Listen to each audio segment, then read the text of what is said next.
So you've got the gig, and you must be pinching yourself, right? You can walk to work. Yeah, I mean, you know. How long before you actually got to help with a setup? I wasn't pinching myself. Well, yeah, you just cleaned a toilet. But how long before you got to help with a setup? But more than that, I've always thought that the glass slipper fit my foot. You're the chosen one. I'm Cinderella. You're the chosen one. Exactly. So I was like, okay, you know, I was going, it's about time, God, but you know, I can do this. Way to snap to it. Yeah. You know. Yeah. Because you know, I've always felt that it was always going to work out. I have faith. It's just whether God was listening or not. Yeah. To make the right moves for me, you know. Now, did they have? What was the hierarchy here? Was it like a runner, intern, janitor, then assistant, or what was the hierarchy? Excuse me. They had a cleaning crew. Gotcha. Okay. So there was some sweeping up and stuff, but not tons. It wasn't like you had a mop for the first 30 days. Right.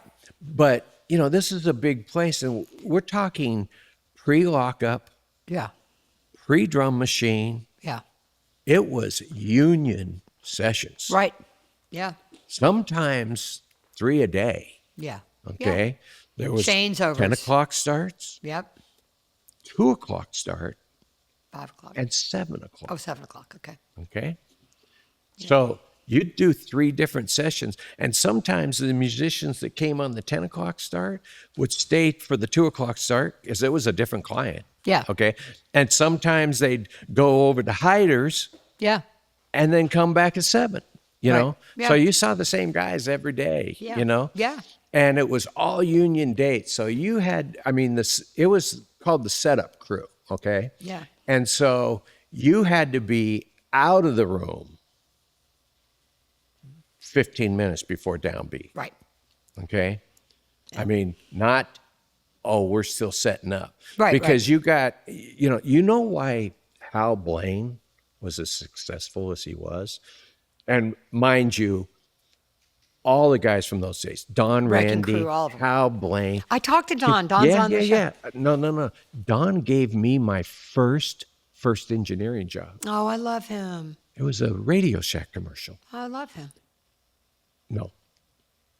These are the cats. You could not love Don Randy as much as I do. No, but I'm just saying these guys. Because he gave you your first gig. Yeah. He gave me my very first engineering gig. Yeah. Okay. But here is your setup guy, and tell me about Hal Blaine and why he was so successful. Okay.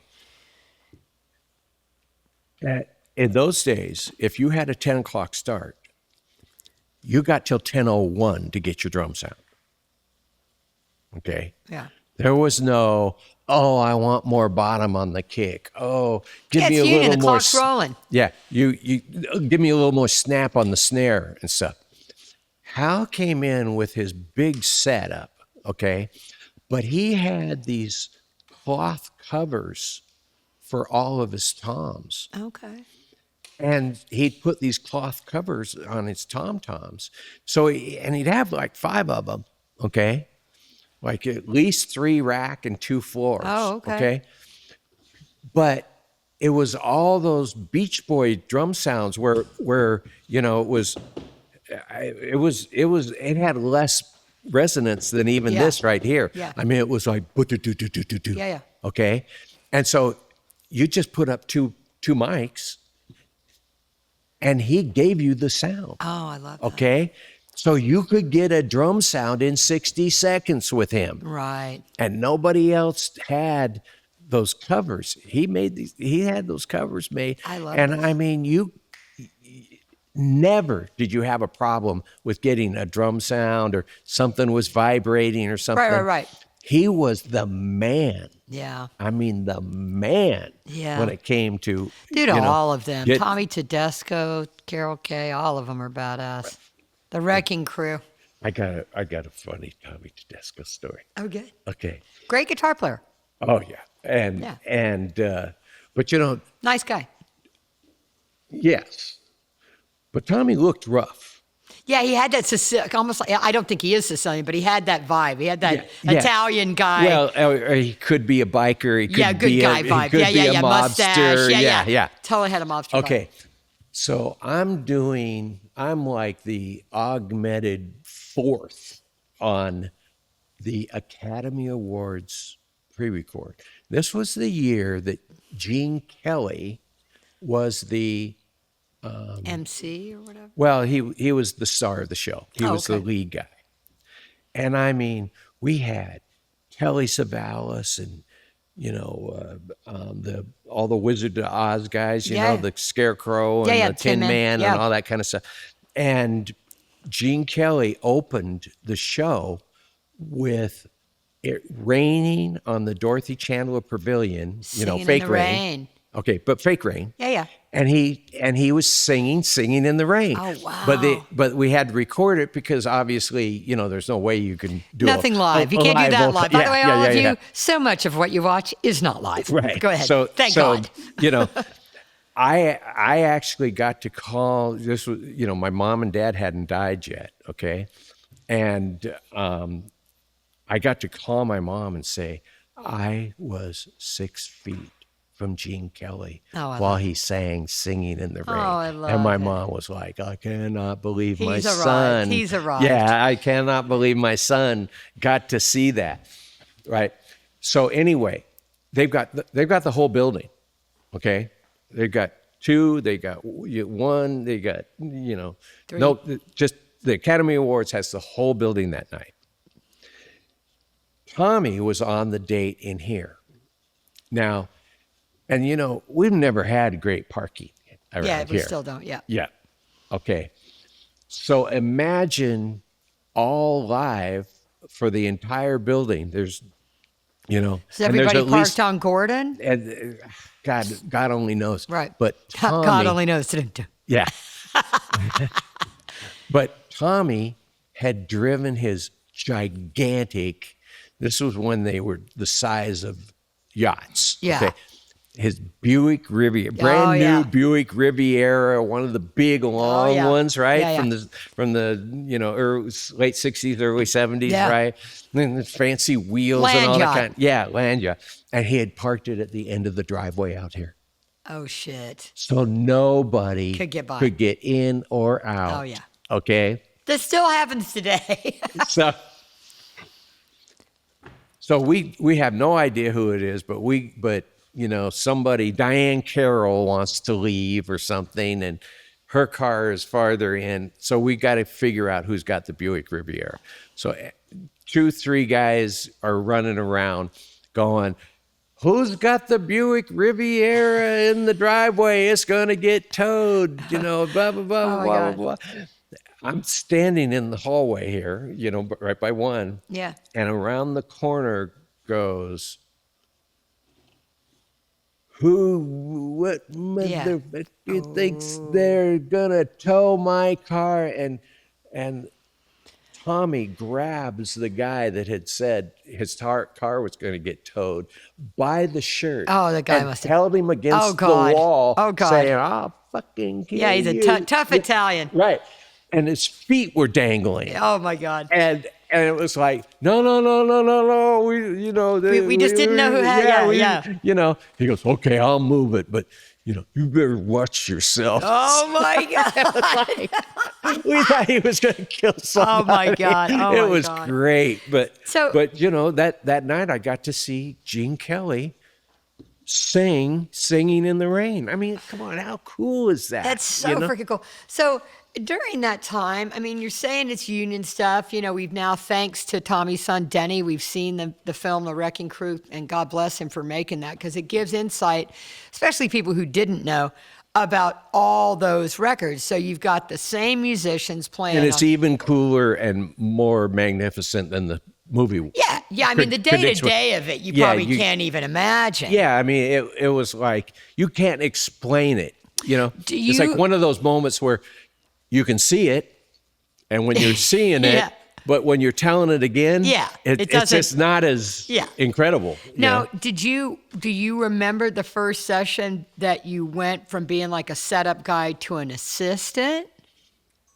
Well, Or, see now in or those was it back and forth, but, back but and forth? in those days, it would be you went from a setup guy to an augmented third. Okay, augmented third, got it. Okay. We have what we call thirds here. We have Right. thirds. Because, you got 40 people out here. Yeah, you need hands. You need help. And keep in mind that a second in those days was a tape op. Yep. Okay. So he's So busy. the second is sitting there by the machine. Yeah, he's in the control room. Okay. Yeah. He's in the control room. So you got augmented thirds and diminished fourths out here. Okay. Yeah. So the first time I'm allowed in the room is Frank. And you're really? And you're handling mics and stuff. And I'm setting up mics and Okay, and but stuff. he's not telling you. Is this the Eagles? Well, you had it. You had it. I had a little- reversed. You had it. You have it a little bit wrong. Okay. When I say, I mean, in those days, everybody wanted to work with the Eagles.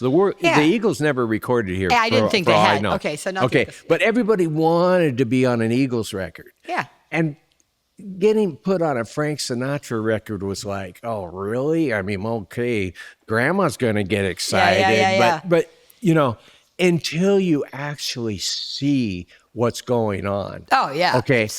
To see Frank Sinatra in front of 60 pieces, do you still have the big black conductor stand? It's white. It's painted white, the podium. Okay. We use it all the time. In those days, it was black. Oh, that's interesting. We should paint it black. Yeah. Wow, good to know. Yeah. Maybe we'll paint it black. And- Yeah, it's white right now. Frank would stand on the conductor stand. In the middle, right? In the Something- middle, Yeah. with a handheld 87.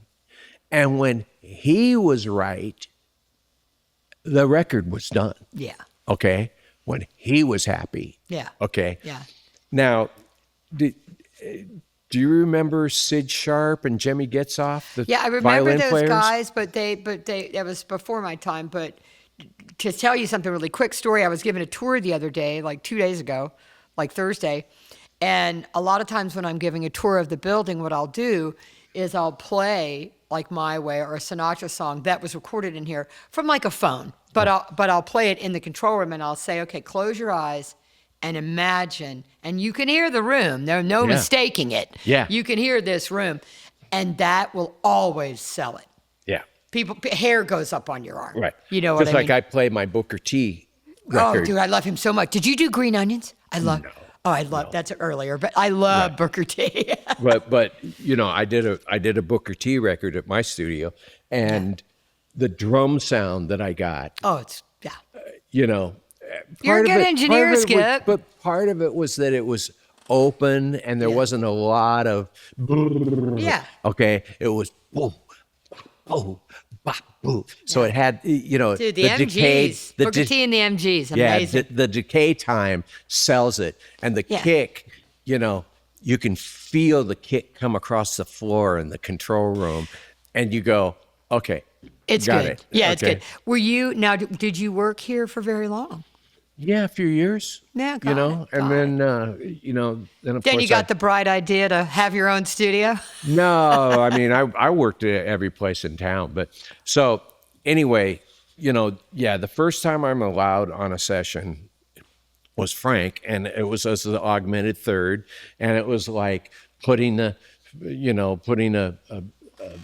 RCA 77 in front of a French horn, Yeah. and Setting up headphones, whatever. and building a little cage with baffles behind it so that the French horn would go back into the cage and you'd kind of mic the cage, Nice. because it takes a while for Yeah, the we call them French horn- dog houses. Right. It takes a while for the French horn to develop its sound. So you're kind of micing the floor more than you're micing the Right. French horn. Because you put a mic right in a French horn, it's like, oh, God, Yeah. but you get off of it a little bit. And so, and the violins all in there, Interesting in the ISO. Curious. with the baffles in front. Curious. So you Interesting, these different ways of setting up. It's interesting. right, but that was always the string booth in there. Interesting. Yeah. Because We don't really use it like that now. Usually strings are out here, and usually it'll be percussion or something like that in there. but if you got a full orchestra, Yeah, we do 60. We still do 60, 70 pieces. I guess we've probably put strings in there since I've been here, but more often than not, it's percussion or. well, only if you've got the full band. Right. You know, you can have drums and guitars and horns Yeah. and saxophones and stuff like that, all kind of in the same room. Yeah. But violins is going to be a different thing. Yeah, yeah, you got to true. That's isolate true. them out. So Yeah, that's true.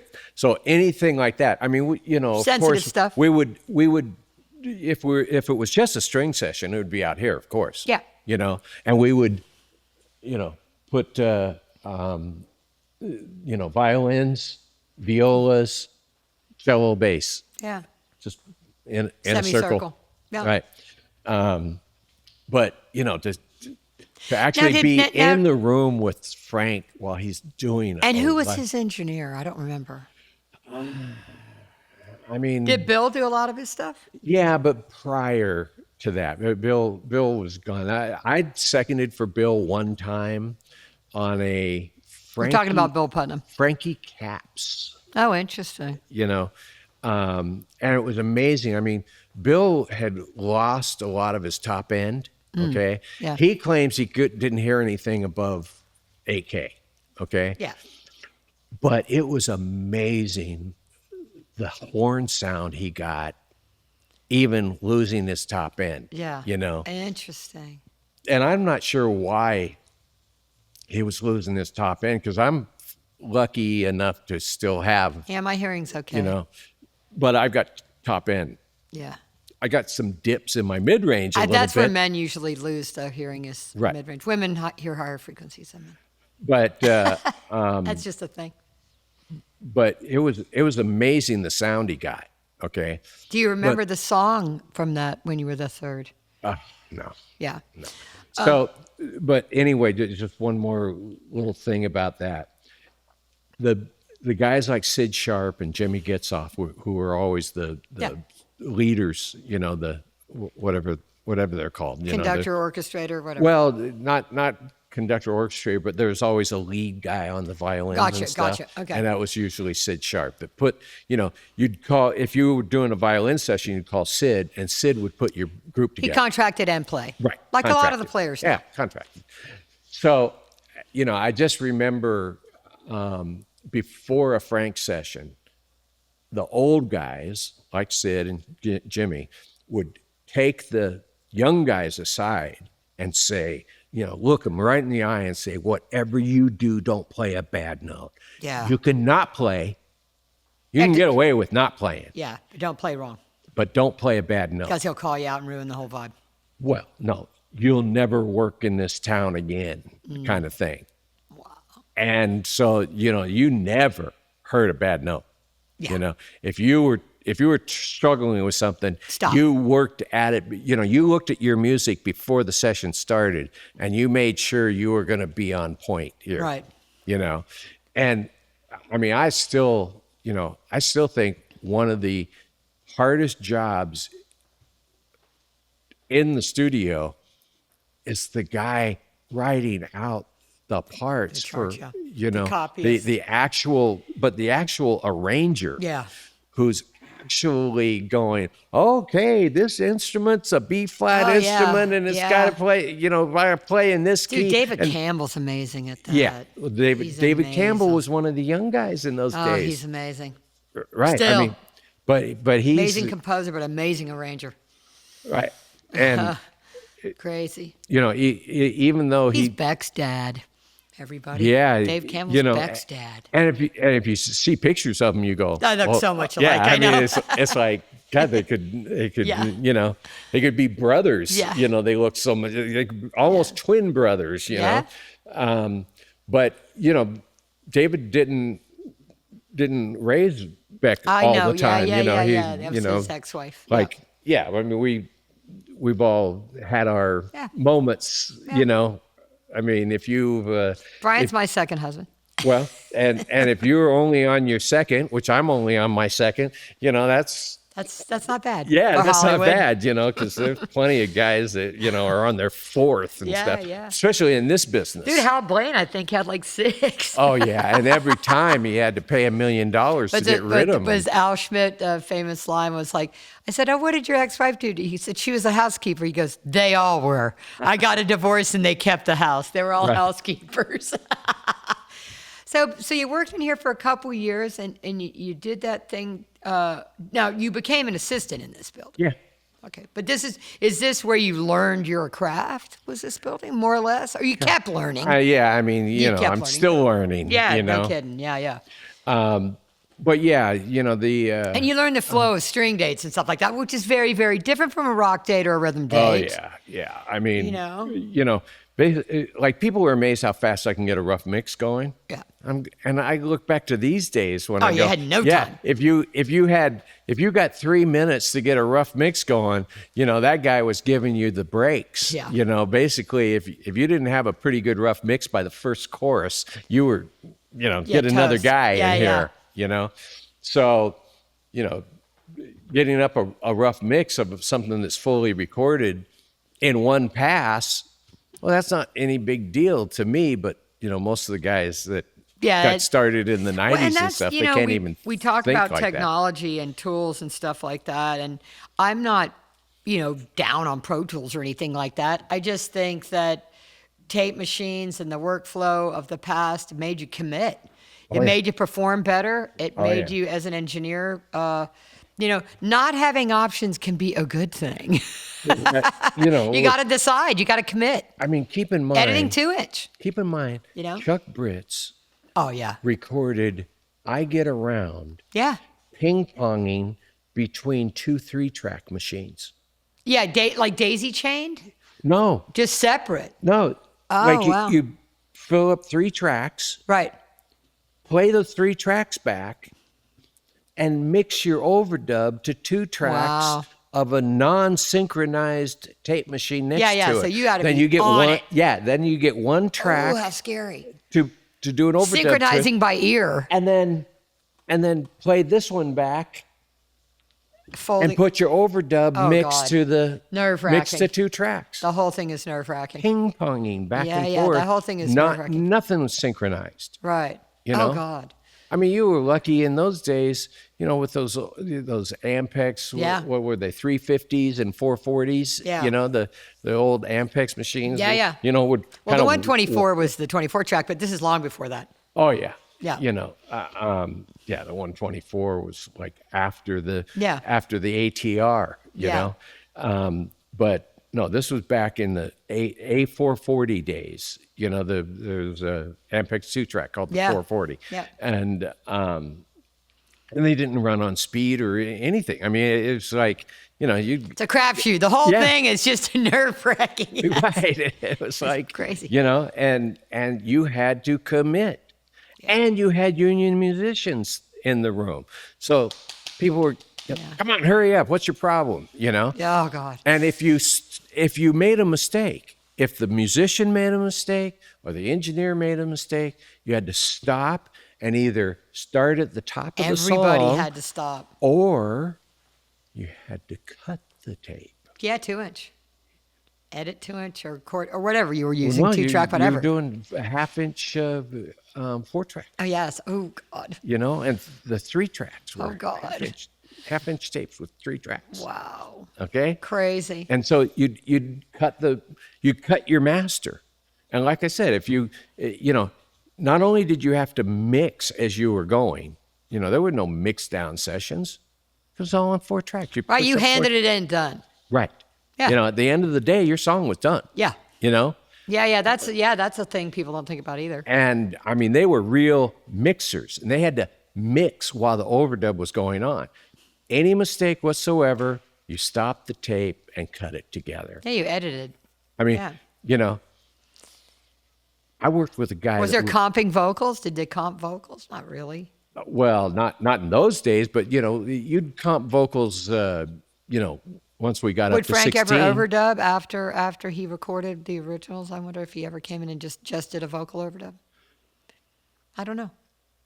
I don't know. I wasn't there. I only did one Brian Wilson session, and it was in the I Am the Walrus days. Oh yeah, well, so it was scary. yeah.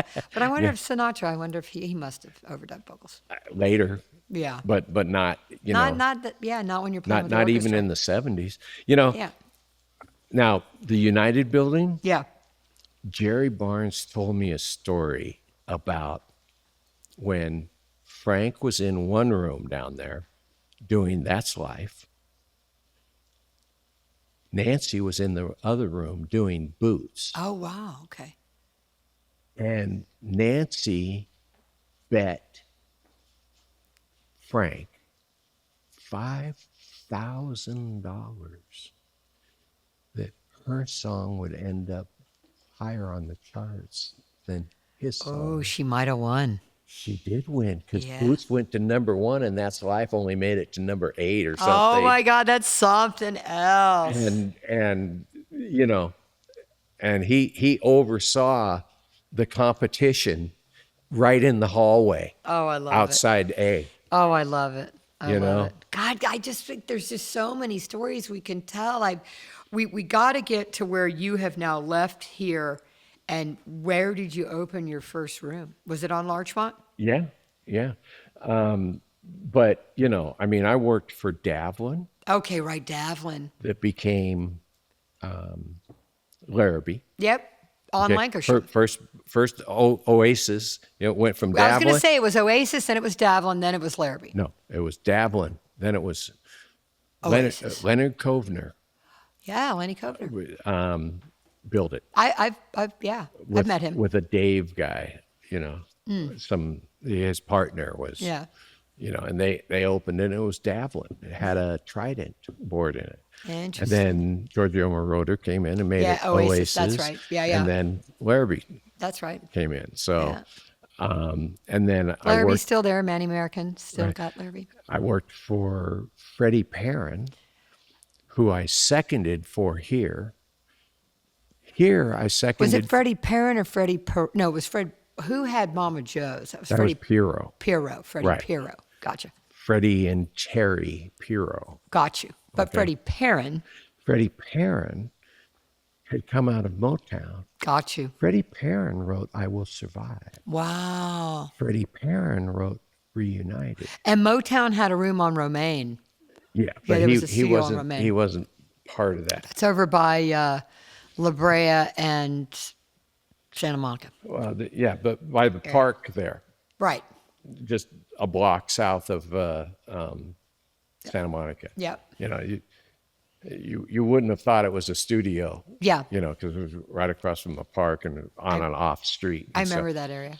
So, but Freddie wrote I Will Survive, Reunited, Oh, Fake Your Groove thing. Oh, he was living the dream, Okay. boy. And all that Oasis but stuff. I and seconded for him Casablanca. here. Right. I seconded for Moroder. him here with the Silvers. Oh, Hotline. great band. Calling on the hotline. Yeah, great band. But on Hotline. okay? Amazing. And then after I'd left here, he hired me. This is the beginning of disco, people, if you're wondering. But Right. soul, R&B, Motown, disco, funk, everything was together, Right. sort of. But he, you remember where Killer Shrimp was on Ventura? Yeah. There was a studio right behind, Yeah. right next to the LA River. I know where that I is. think it's still a studio. Yeah, there's a studio still there. Right. I know But that small he- side street. It's like Colfax or something. Yeah. And Yeah. I think it was originally Audio Arts or Okay.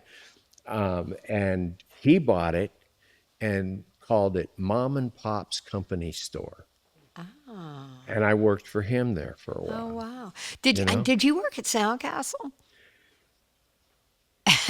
Way before you. Yeah, I worked at Soundcastle from 94 to 98.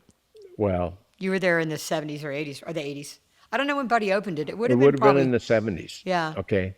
Buddy King. Buddy's still with us? I was his very first, Assistant. no, Oh. we'll call it employee. Oh, okay. Okay. I was the midnight engineer Oh, yeah. doing Christian records. Oh, yeah. Oh, yeah. Buddy Pat, very Christian. Sort yeah. of Christian. Yeah. Yeah. But running 2 shifts. Well, Always 3 doing shifts. Yeah. I mean, yeah. he did the first 2, Yeah. you know? Yeah. And there was nobody else working there. He was working the whole thing. You know, he just had the back room. Yeah, you and know? Pat probably didn't even work there yet. Pat was probably had another job as a secretary somewhere. Right. Yeah. Yeah. And so it was just Buddy, and Buddy hired me to be able to do 3 shifts a day. So I would start to work at midnight. And I it was learned a lot from them. always Christian records. Okay. Working for Pat, I learned a lot. There was a guy named Mark Hurd that I did a record for that ended up one of those guys that die on stage, with Jesus. a heart attack and Oh, stuff. God. But I did a Mark Hurd record that I still have fond memories Was it a Neve of. in that back room then? Or what would it have been? A Harrison? Harrison. Harrison, yeah. Yeah. Yeah, that And- back room that's now Pulse Recorders on Rowena. 3840 Rowena. You never forget the addresses of the studios that you worked at. Well, 6,000's not hard. That's pretty freaking easy. Right. But I worked at 619 and 623 South Glenwood Place. Then I worked at 3840 Rowena, which was Soundcastle, and then I came to 6,000 Sunset, and here I remain, and hopefully never go anywhere else. I mean, Buddy was crazy as a Crazy as a loon. Yeah, I mean, he He was in his own way a good teacher, though. I worked for him. I learned a lot from him and Pat, actually. But yeah, crazy. right, absolutely insane. Yeah. When I ran it, it was a gangster rap studio. So you have these Orange County Christian owners, and I can't get new carpet. I can't get anything, in 1993. I leave Red Zone, which was the old Kendon, and I go there, and I think it's going to be rock because they just done Jane's Addiction, Ritual to Habitual. Dave Jordan was there doing all these records, Alice in Chains, and I'm like, oh, it's going to be awesome. I'm going to be doing cool grunge and rock. It's going to be great, right? I get over there, and it's immediately, which ended up being fine, but it ended up being gangster rap. And it's like, LBC Crew and Wu-Tang and all these people. I learned a lot during that time. But you got Buddy and Pat, and I love Pat. If you hear this, I love you so much, and Buddy too. But Pat is, she's blonde with a beehive, and they're, and Buddy's got a mullet and a diamond earring, and these guys, these are hardcore, literally gangsters. You and I both went through the gangster rap. Oh yeah. But it honed a lot of. I learned how to collect money. Yeah. I'd tell you that. You know? And to be honest, everybody was actually usually pretty cool. To be honest. Yeah. I'd collect guns, put them in a laundry basket under my desk, or put them in a trunk or something, and. You meet Ice Cube and realize, those guys, most of them were sweethearts. Snoop was a young guy. No, I got no love for Suge Knight. I know you're still around, and hopefully we'll never hear this podcast, but no love for the ultra-violent people. That was not my thing. See, No need to pistol whip the assistant, okay? It's music, Look, I only had one row with Suge, and I stood up to him. Yeah. I told Big him, man. I told him, you do whatever you want to do, but if you're coming down here, you better bring your A game. Yeah. And he sent me a $28,000 cashier's check the next morning. I got paid $13,000 in cash from the Wu-Tang one time when I had to go get heavy. Right. I told him I practiced voodoo. It's a long story. But For another time. With Suge, if he could see you twitching, you were dead. Yeah, he'd take advantage of the fear. Yeah, he if your lip was quivering, you were done. Yeah. He was gonna wear you out. Yeah. But if you said, "I'm right here, bring your A game," Yeah. he'd I'm not he'd giving you the respect tapes, dude. Right. Because you had tape as collateral. Yeah. I was telling Keith the other day, the artist will remain unnamed. Could have been Andre Fisher versus the drummer and the producer. We don't know. But I remember having a physical struggle going, no, you cannot have the tapes until you pay us. Yeah. It was, and I was very lucky. Most of the time, very lucky. Yeah. I only had a gun put in my face one time. Yeah, me too. And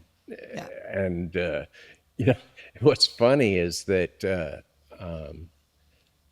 But it's so stupid. I mean, it's music. I mean, come on. I don't even remember which record company it was, but they'd called me the day before and said, this guy is on a rampage. We paid you. You don't give him his tapes. The next day he shows up and he pulls a gun out. Well, because we're explaining to the people listening, because the record company owns the tapes, babe. Right. The record company's paid the studio and the record this- company owns the tapes. The artist, sometimes, but not usually, doesn't own the tapes. Right. Yeah. Doesn't Kenny own the Loggins masters. owns his tape. What? Kenny Loggins owns his tape. Yeah, you know, he's been paying for his The sessions since Chili the 70s. Peppers and Tom Petty, they own their tapes. But if the label was paying, Right. the label owns So it. this was a rock guy too. I mean, Oh, this yeah, wasn't even a interesting. gangster rap guy. Interesting. So he shows up the Crazy next rock day- guys, too. Yeah, he shows up the next day and he pulls a gun out and puts it right at my forehead and says, "I want my tapes." I go, Fuck "No you." problem. Here you go." Oh, you did? He gave it to him? I wasn't gonna. I'm not dying I for the wasn't label. Yeah, I wasn't gonna mess with a guy that was all That's coked out with funny. a gun in his hand. That's funny. And I called the record company. I said, "Your guy just came and got the tapes," and they said, "We called you and told you not to give the Yeah, tapes." well, he put a gun in my head. I go, "I'm going to call up Billboard and do an interview about how your artist put a gun Yeah. to my forehead." Yeah. Okay. Yeah. Sorry, Skip. Yeah. I mean, I have to get an A&R person on this show too, or I'll get someone old school. I'll find somebody old school and get them on here. But yeah, I mean, the symbiotic relationship between studio, label, and artist Ooh, boy. it's the same. I mean, I still fighting to get POs. Yeah, it's not same circus, different clowns. That's all I'm gonna say. So you've worked all around town. You worked at Davlin. You worked all around town. Did you ever work at Cherokee? Yeah. Staff guy? Yeah. Okay. Yeah. Yeah. Well, and I'm part of the club. Joe that you just did a podcast Yes. with. Joe's part of the club too. Yeah. Do you know what club that is? The Survive Cherokee Club.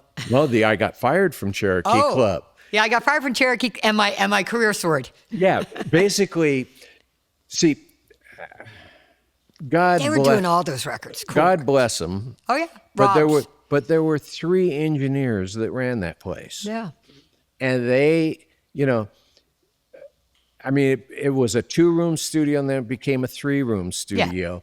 But as you know, if you can feed one family from one studio, Yeah, you can't feed 3. You're doing pretty well. Yeah, you can't feed 4 families. Okay. That ain't But happening. they had the dad. Yeah. They had an aunt who had the money, Oh yeah. Okay, that's makes and sense. then they now. had 3 brothers that were engineers Yeah. from what was a 2-room facility for quite a while. Bruce, Joe, and Dee. Yeah. Yeah.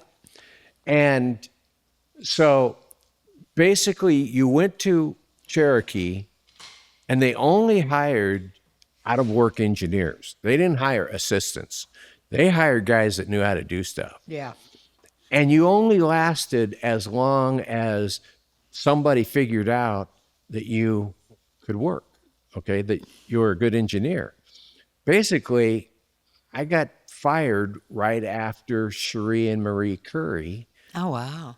hired me to do their record. Oh wow. There, with Lukather and all, Oh, yeah. all those guys. But Cherie, who had been in the Runaways, Yes, of course. joined forces with her sister, who became Lukather's wife, Yeah. and yeah. Trevor Lukather is their son. kid. Yeah, I saw him at the Baked Potato with his dad Right. about a year ago. And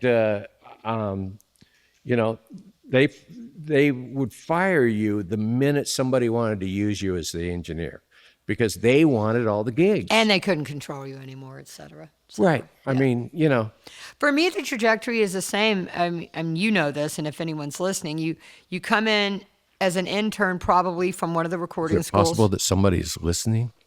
Well, they'll eventually listen to this. I don't know, probably us. But you come in as an intern from one of the schools, usually. Then you become a runner.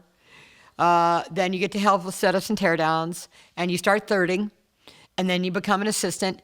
And if you're an assistant for more than like 4 or 5 years, I'm going to push you out of the nest. Yeah. Because you need to be firsting, and you need to go start your own career, because you get jaded, you get tired, you get burned out, all those things. But I haven't been so lucky, because I basically been training my own clients all these years. I never even thought about it in the beginning, Yeah, well, that's what that they that's would what come back and happens. be book at time, God bless them. So I've been Well, lucky. I've always had to kind of walk on eggshells, because people think I want their gig. I don't want their gig. It's like, I mean, please. you ended up being a studio owner, but you didn't get to do all the sessions. I didn't want to do all the sessions. Yeah. You know, it's like I wanted to spend some time With with your my family, kids growing up. yeah, And, yeah. you know, to me, having your studio meant you had a little bit of money coming in and you didn't And you could have leave to at do, 6 or 7 o'clock. yeah, you Yeah, didn't have, or 3 when they get out of school. And Oh, you yeah. get to spend the afternoon Now, with who them. were some of the assistants and engineers that came through Skip Sailors? I mean, there was a bunch, man. I mean, I stole Yeah. Jason Gossman from you, and that was in the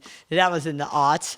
But I think Robert Carranza probably worked there. I think probably a lot of people worked for you. There was one point in the 90s when I looked at my payroll It's book. huge. It's still huge, by the way. But I looked at my payroll book, and it had all the people that had worked for me in the last like 4 years. It was 125 people, Jesus. and I could remember about 28 of them. That's You know, fair. Dude, I it's mean- fair. I can't remember everybody that worked for me. You stand out one way or another, you're really good or you sucked. The people in between, I don't always remember. Well, one of the better compliments I ever got was I had a kid that was, you know, runner and done some assisting and stuff. And, you know, he quit and stuff. And the only reason I remember him is because he came back 10 years later. Oh, wow. And, you know, he said, "Can I come by and see you?" Oh, And I went, "Sure," yeah. you know. Yeah. And, you know, I'd kind of remembered him and stuff. He gave up music, Oh. but he became the head of the prison in Needles, Oh, California. my God. And he was the warden of the whole prison. That's crazy. And I guess if you can control musicians, you can control inmates. he said, "I just want to thank you." I go, "For what?" He goes, "When I worked for you," he said, "you would give me advice, and I thought you were talking in metaphors and stuff." He said, "You're the only boss I've ever had that always told me the truth, and even when I thought you were just, you know, talking in metaphors and stuff, no, you were talking in actual situations." And he said, "You would tell me what was going to happen, and I didn't believe you. And it happened." Everything you ever said came true." Yeah, yeah. And he said, "You know, You can't make it I up. didn't." Yeah, and he goes, I didn't make it in music, but I'm making like I forget what he said, but Doing all even right. at the time, I'm making 125 grand a year, you know, running a prison. That's I'm going, crazy. So crazy. this is, you know, and he's thanking me because I barked at him when he was Yeah, you called him out on his shit. 19 or whatever, you know? yeah. And he ends up being a prison warden. So Crazy. It's like I said, we could talk for hours and hours, and we'll definitely have a part 2. But so you've got the place on Larchmont, had an SSL, early SSL. Where'd you have it first? Okay. Well, first of all, let me just run through. I worked at Cherokee, Right. Oh, that's right. Sorry. worked at Sunset Sound, Right. and left Sunset Sound to start Larchmont. Got it. Okay. Skip Sailor recording is what it was called, everyone. Big surprise. Okay.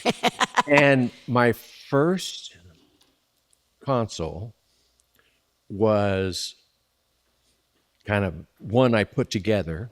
It had been a Spectrasonics out of Record Plant. Interesting. Okay, because Record Plant in the early 70s Yeah. had Spectrasonics consoles. Yep.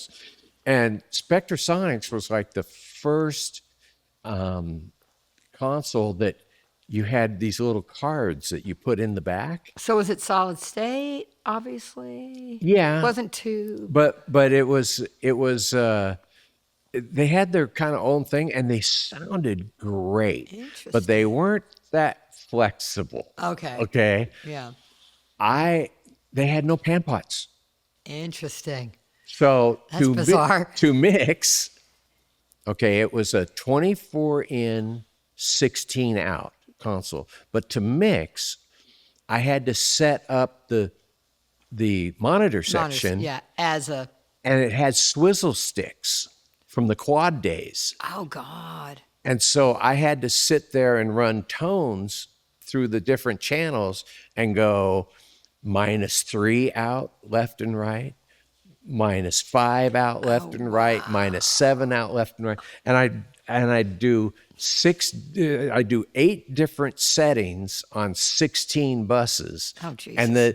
And so, if I wanted it panned a certain way, I'd do, like say bus 5, would be 7 dB out to Right. the left, bus 6 would be 7 dB out to the right. Right. And I'd have to think about my panning and stuff. And then I got a little Trident Flexi mix that I put in Nice. to bring all my reverbs back and stuff. So I had 24 good channels with no pan pots. I had a 16 monitor, and then I had all my returns coming through the I don't know, was it a 12 channel Fleximix or 16 channel Fleximix? I don't even remember which it was, but David Kulka Yes. tied it together for me. Interesting. Great tech. And basically, I knew how to use it, and anybody who was assisting for me or Learned how to learned how to use it, and ran with that for 6 years. I mean, I had hit records with that. Oh, yeah. I did Confunction's Electric Lady on that. I did now, the you Whispers. started producing too. Like, what were some of your early producing credits? Oh man. Or what was it? Okay, like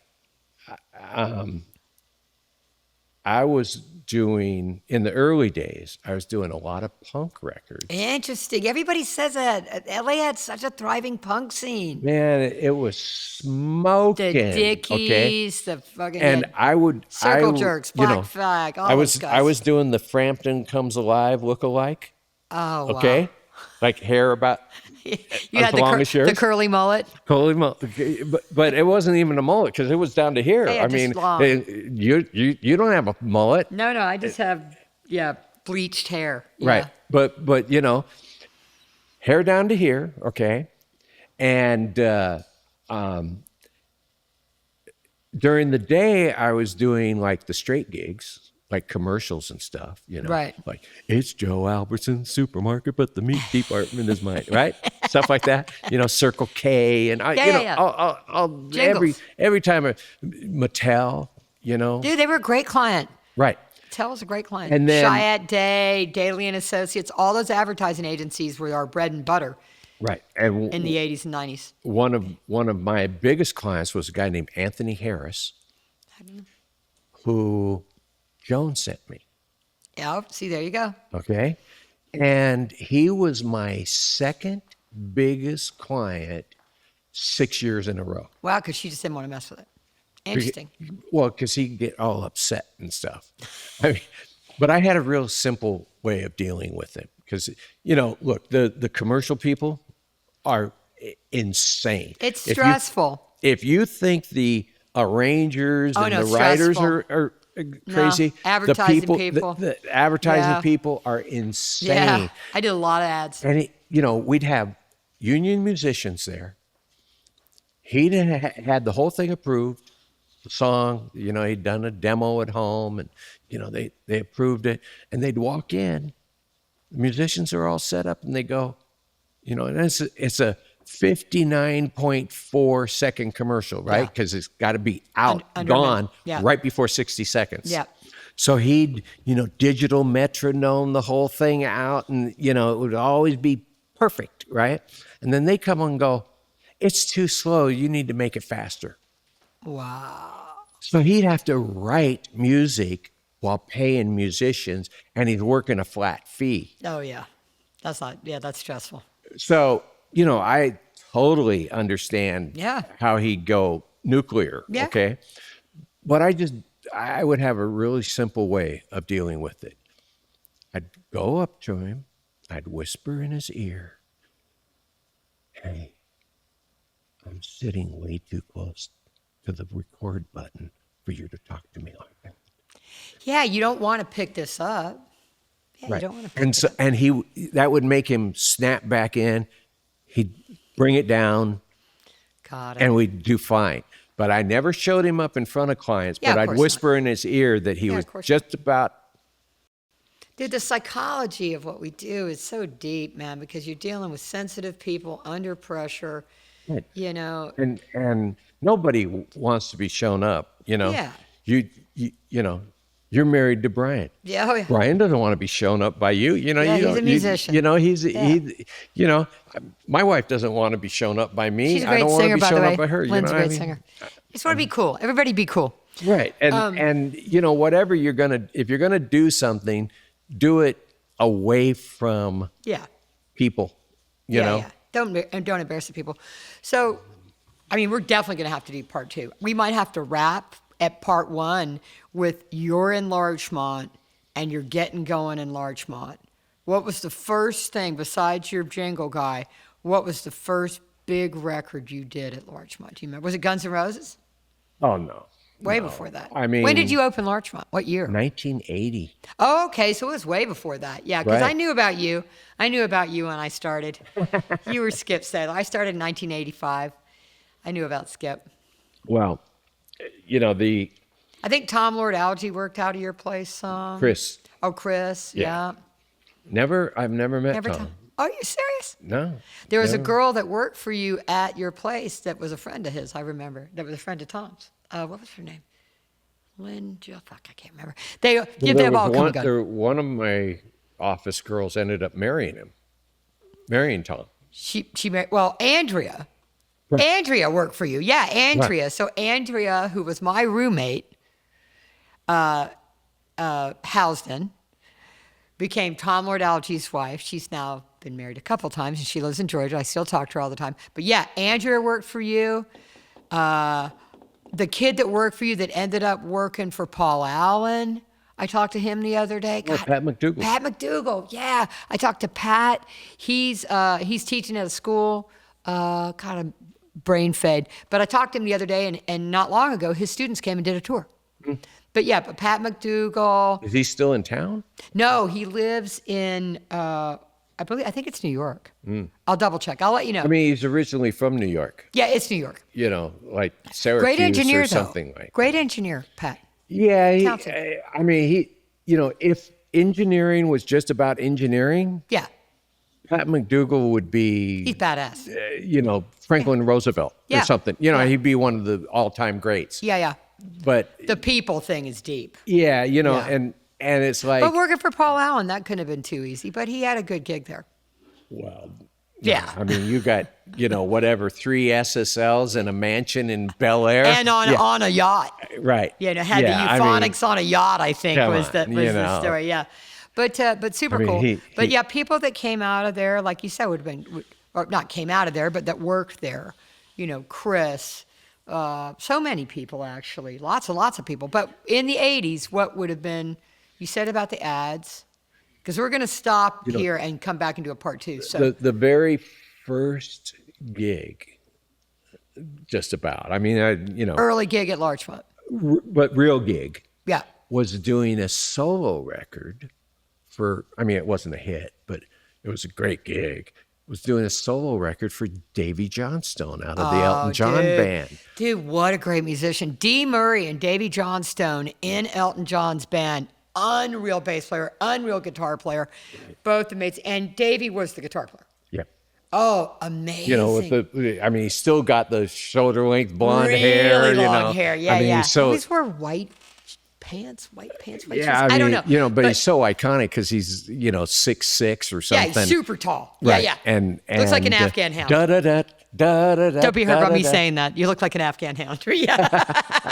But long blonde hair, but super cool. Right. Great musician. Right. Who is the drummer? Nigel Olson. But the Olson, drummer on Deemer, this Dave was a guy Johnson. named Dennis Conway. Okay. Who has since died, but in fact, the last time I talked to Is Davey. Davy's still alive, but Dee Murray died, right? Yeah. Oh, bummer. And I was talking to Davey, whatever it was, 6 months ago or something.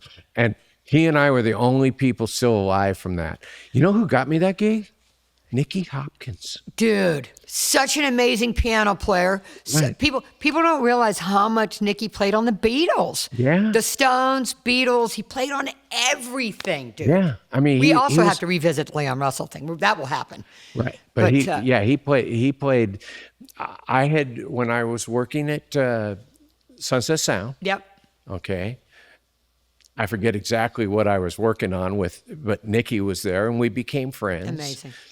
And when I started my place, you know, and people go, well, why did you name it Skip Saylor Recording? I go, That's my name. how would anybody? Well, first of all, Wally Hyder Recording. Yeah. You know, Gold Star was, you know, Dave Gold and Stan Ross. Yeah. You know, so people in those days put their name on it. I don't know why this is called Western. I have no idea. So that you, that was so people would know where you were. Yeah. You know, that was Yeah. it. You know, Yeah. I mean, after I left Sunset, how would anybody know where I was? Yeah. Well, Well, and they call themselves Sunset because they're on Sunset. Okay. right, We could have been the other Sunset. You know what I mean? right, and Yeah. and you know, Larchmont Sound just doesn't That have doesn't have the same ring to when it. Saylor's a cool name. Well, Yeah. you know, I mean, it's got a thing. And Skip Saylor. Yeah, it's- Carl Saylor, you know, left me one last. God bless little, you, Carl. little Carl something. and Gloria. We're going to wrap up part one, but I could talk to you for hours, and we will have a part two. It is going to be a part two because there's so much that we haven't talked about, that Skip and I haven't talked about. So many sessions, so many artists. Go back to talk about Leon Russell and things like that. But I can't thank you enough for being on the show.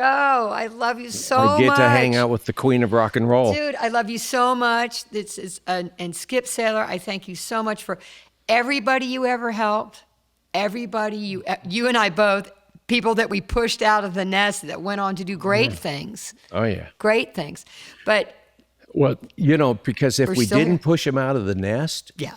the people coming up would go, I'm going to quit because, Yeah. this guy's been here 5 years Yeah. and he keeps getting all the gigs. You know, what am Yeah. I supposed to do? It's And a tough balancing act because where now I'll close with this is I'm in a position right now, where a lot of my guys are newer and greener, and it happens. It's the natural cycle of things. It just happens.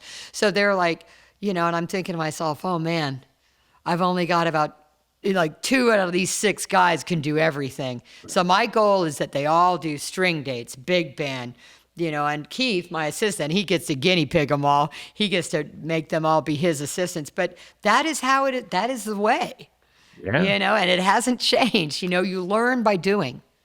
There is Well, no and- greater teacher than experience. And there's one thing about multi-room studios Yeah.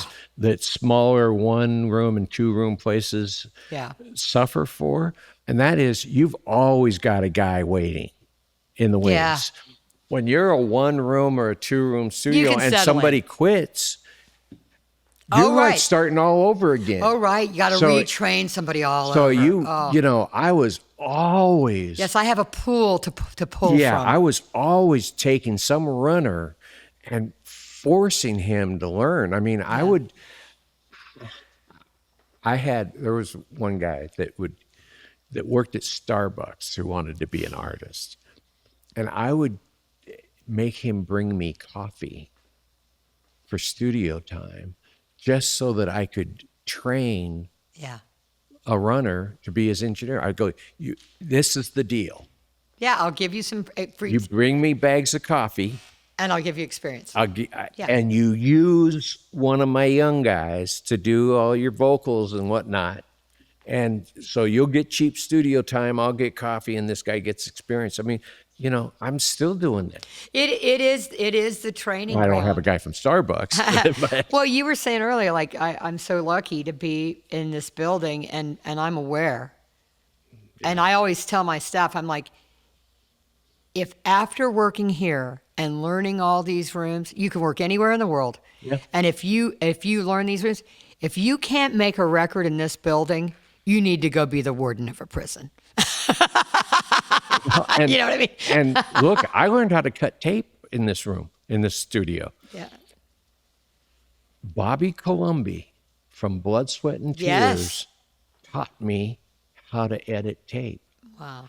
He taught me how to really count Dude, music. cutting 2-inch is daunting. Right, but he said, because I was seconding, okay, for Roy Halley, Right. who did Bridge Over Troubled Water on Hand a turning. 4-track. That's me imitating hand turning Right. 2-inch reels. So Bobby Colombi's producing.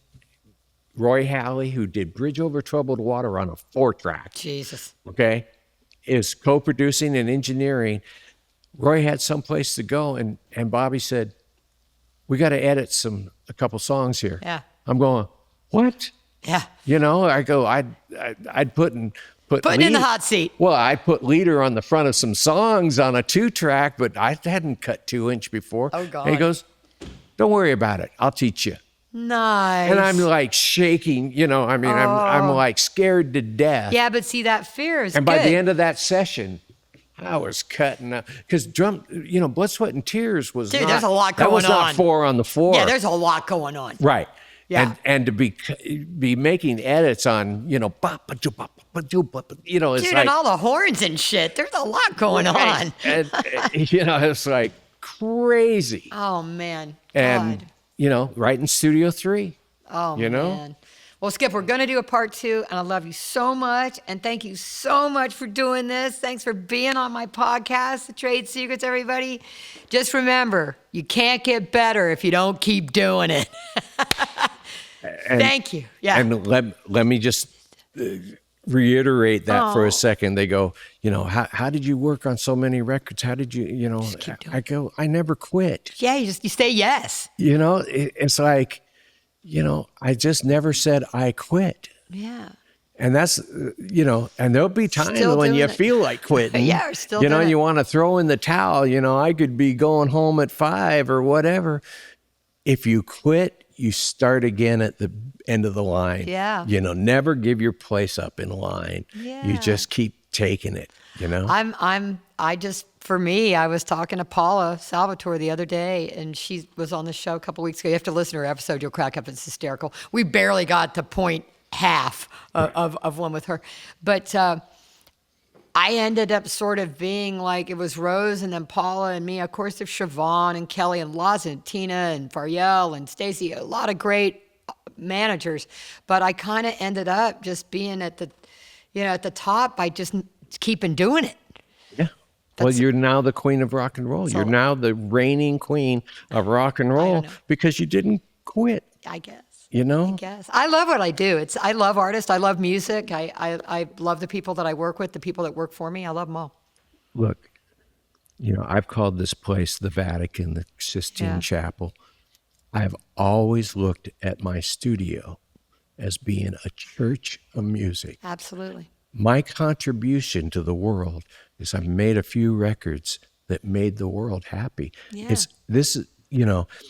Why people don't respect certain studios more, is beyond me. Yeah. I mean, Hallowed halls. If I start a record in this studio, I want to finish it in this studio. Yeah. It is a church.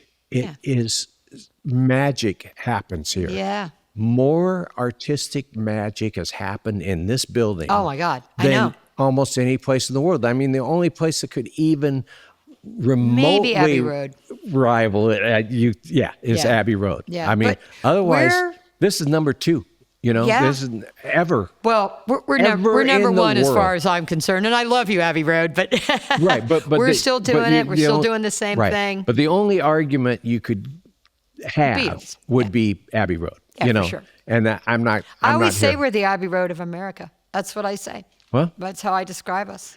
yeah, and I mean they do a really good. We could just be the 6,000 Sunset. That's all. Well, Abbey Road does a really good job of tooting their own horn. Yeah. So maybe. I need to do some more horn tooting. Well, We'll see. self-promotion is the most difficult part of this business. Agreed. There's people that have had big careers that weren't that good, but they were so good at self-promotion. It was like, And we know most of them. we probably know all of We them. do know all of them. But it's, and I got to put in one more thing. Okay. A part of what makes this all possible is your husband, my wife. Oh yeah. I Yeah, mean, the hours if are you brutal. don't have a good support team, Oh yeah. you know, Especially when I first started, because when I first started, I was learning to be an assistant, and then my first marriage didn't last. But early on with Brian, like the alarm would go off at Soundcastle. It'd be 5:30 in the morning. I lived the closest. I would be the one to go down there in the middle of the night. You know what I mean? It's not a 9 to 5 gig, and when I'm not here, I'm always working. I'm working at night. I'm working on the weekends.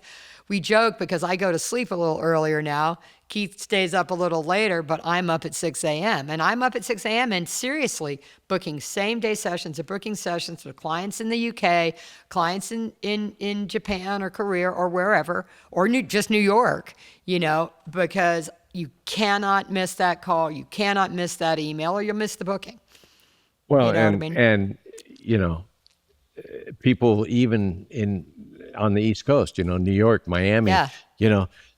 10 o'clock in the morning to them Yeah. is 7 Exactly. for us. Exactly. They don't care. Yeah, they don't care. Yeah, they don't care. And it happens all the time. A Right. lot of it times it's by text now. right. Go ahead and keep calling. I'm fine with it. But yeah, you gotta respond back to not saying no. Always say yes. Always be ready. Always be there to help. That's what we're here to help artists make records. Right. I mean, That's if, what we do. If Brian weren't in the business and Lynn, Yeah, my wife, both of our wasn't spouses, in the business, They probably wouldn't get it. Probably Yeah, wouldn't work. I mean, it's brutal if if they don't understand. And I didn't have kids, so I don't. Yeah. Well, and Almost all of us don't have kids.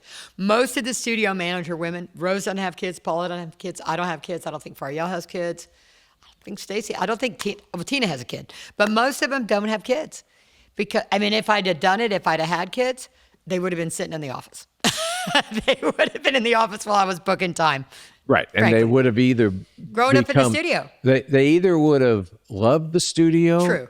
or done anything but the studio. Yeah. I mean, Yeah, it would have been one way or the other. Right, they Yeah, would have either Well, David hated it. Tedesco's an incredible engineer, Tommy's son, and he's amazing.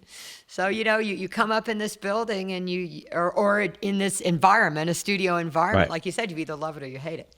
We just lucked out. We get to do the thing we love. and look, my wife's nursed me through a couple bouts of cancer. Yes. You're looking good, by the way. Looking Pardon me? great. You look great, by the way. Well, Every day above ground. yeah, and look, I picked up one of those habits that people in this business get, smoking, Yeah.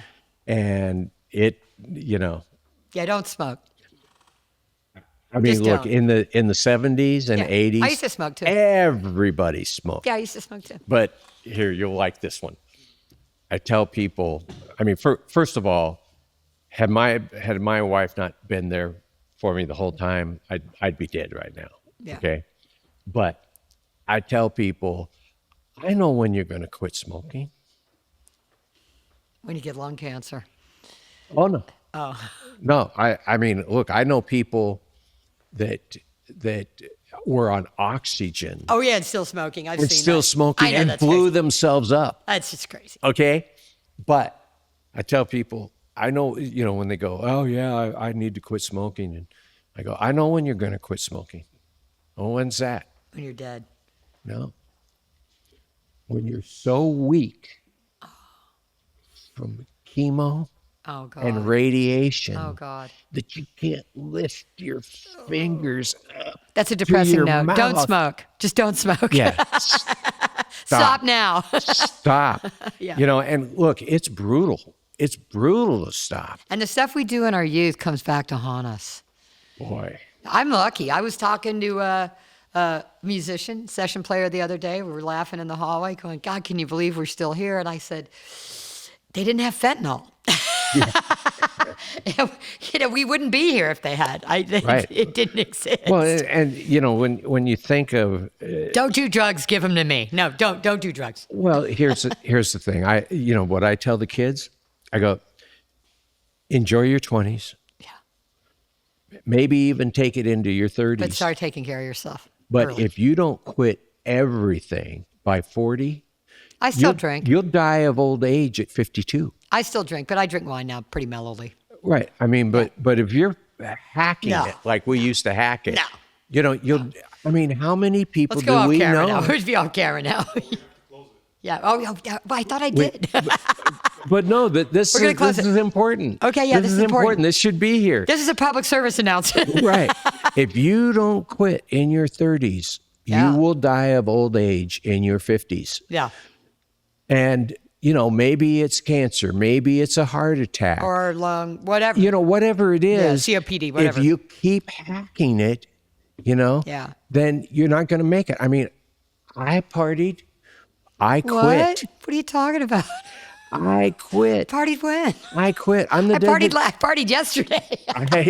I'm the designated driver now. Oh, Brian quit drinking a long time ago, not because of AA or anything like that. He's half on wine and got a low tolerance. So we're going to wind this up with always say yes to sessions, learn your craft, help those around you, respect music. It's a team sport. It's a team sport, and quit drugs and other heavy bad habits in your late 20s, early 30s. Thank you. Good.